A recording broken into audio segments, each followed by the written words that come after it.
that corporations were granted all of the rights of individuals. And at the same time, all of you wonderful natural-born individuals were assigned corporate status. That's your name in all capital letters. Oh, you guys are starting to learn a lot more about that, I know. Power overcame law. Corporate rule overcame government by the people for the people. Not just in this country, but everywhere. Notice, you can't have ethics unless you have some power first.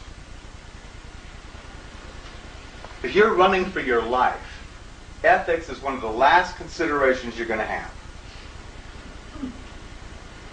But when you can at least hold your own ground, then you can start establishing your personal integrity and presenting ethics.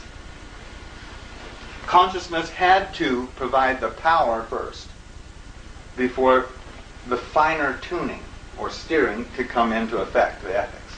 And that's what we're in right now. Now there is another cycle, the last cycle of this Mayan calendar. It's called the Universal Consciousness Cycle. It begins February 10th, 2011. And this whole consciousness cycle is conscious co-creation. Conscious co-creation. That's what this evolution has been all about.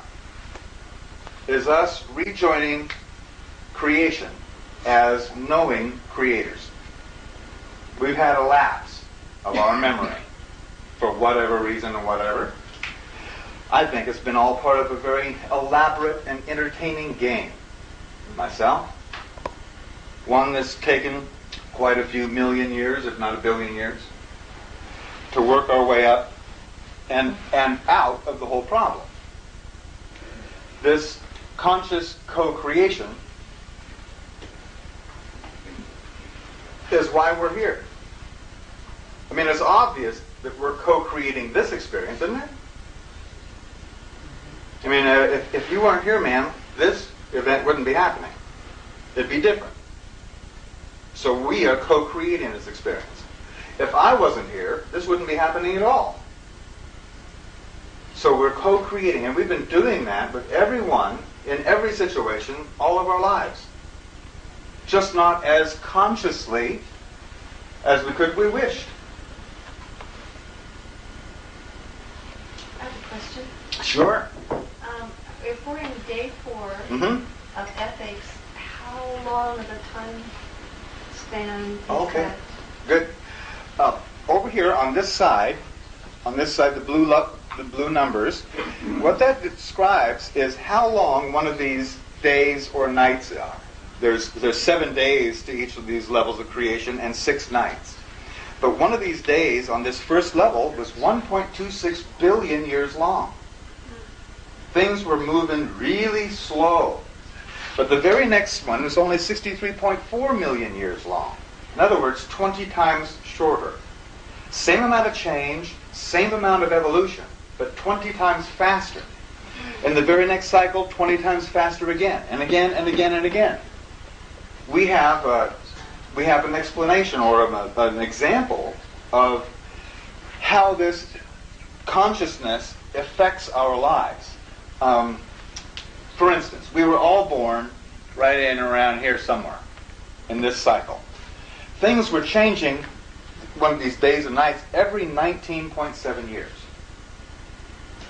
And all of us were born to some very nice people who raised us up as best they could until we got to be 11 to 16, somewhere in there. And we started noticing something about these people who claimed to be our parents.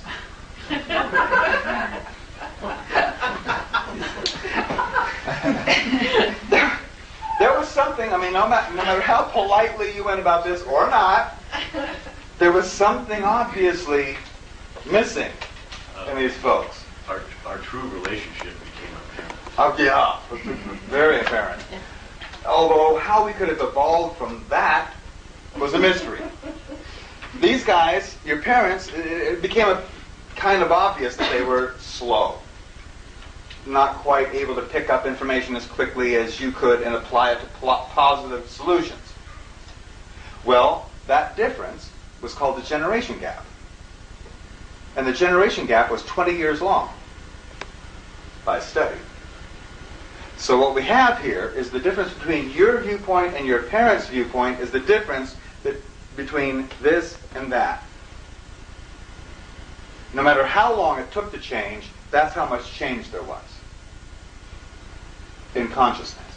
Now, the same amount of change that was happening every 20 years is happening every 360 days.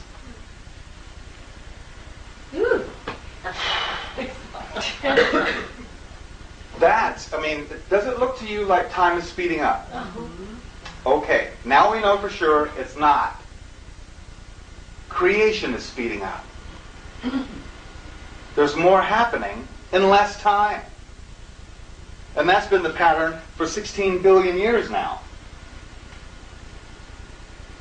More and more and more is happening in every moment than ever was available before in any civilization, anywhere, everywhere. When more is possible to happen in every moment, there's more possible outcomes, which opens the door to things called miracles. Things that weren't possible to happen that quickly are now possible. Like cell phones, for instance. You want to call France? You can do it on the corner. That was completely impossible. Even here. 1999. That was not possible. So we're going to see more and more acceleration, more and more coming to be possible, more and more opportunities, and that's mostly what we're going to be talking about tonight. That and this ethics and integrity. We have certain tools in our possession. You don't have to buy anything, you don't have to study anything, you don't have to meditate, you don't have to do nothing except just participate consciously in more possibility. That's all we need to do. So, this, I could run through this just a little bit, but I think I'm not going to do that tonight. The developments that happen. The fifth day and the fifth night are big events in each one of these cycles. We're coming up on another fifth day right out here. Maybe we'll talk about it toward the end. I was going to say, could you just pick a couple that were the most prominent? I'll pick some that are no, why not? Here we go. During the fifth day is when things really get going in any one of these cycles. The first one was the development of our solar system. The second one was when life moved out of the water, it developed down in the water, onto land during the fifth day.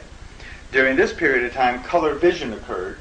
During this time, man discovered fire during that fifth day. In this fifth day, art. In this fifth day, this is when Jesus' message was going out all over the planet.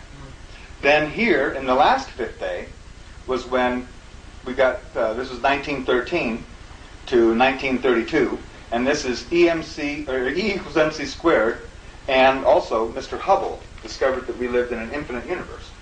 So we got the blueprint of our reality with the theory of relativity, and we got the idea that we live in an infinite universe where everything is possible. Big opening for consciousness. Now during the nights, remember there's all kinds of stuff going on, but what happened here was 250 million years of meteor bombardment on the planet. All the leftover junk in the solar system slamming into the planets and moons. The moon still has all the scars. Here in the fifth night, 97% of all life was wiped out in the Perm-Jurassic extinction period. Here we don't know exactly what happened. Don't have enough data yet. But here, 680,000 years ago, we had the Ice Age. Good thing we had fire, huh? Fire and ice. I'm telling you, especially when you get into the detail of this, you're going to see very, very plainly that consciousness has been provided exactly the tools that it's needed to go to the next step.